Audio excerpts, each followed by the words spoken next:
ఏం చెప్తావు అందరికి చూసే వాళ్ళకి ఏం చెప్తావు అంటే ఇక్కడికి వచ్చి చేయించుకోవచ్చు సర్జరీ అదే ఇంజక్షన్లు చెప్తా ఊళ్ళో చెప్తున్నా ఏడుకోయి ఏడ తీపించుకున్నావు అంటే అది నడి పట్నంలో ఉన్నదమ్మా నాకు పేరు రాదు.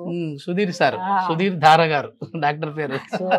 నాకోసారి చదువుకున్నాను డాక్టర్ నేను చదువుకోండి వ్యవసాయం మాకు వ్యవసాయం ఉన్నది.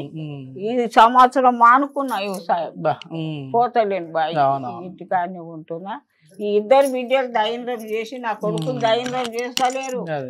ఆస్తి మాత్రం తింటాము చేస్తావు అంటున్నావు.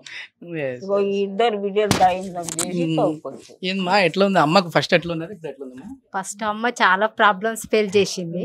ఇప్పుడైతే ఓకే బెటర్ ఇంజెక్షన్ ఇప్పించినాక. మీకేం భయం అనిపించలేదా ఫస్ట్ ఇక్కడికి వచ్చినప్పుడు ఎట్లా ఉంటది? బాగుంటది అని చెప్పారు అట్లా అని ఇంకా ఇప్పించాలి. సర్జరీ పడుతుంది అని చెప్పారమ్మా వేరే హాస్పిటల్ వెళ్ళినప్పుడు? ఇక మేము ఎక్కడ తీసుకెళ్ళాము ఇక్కడనే తీసుకొని వచ్చినాము.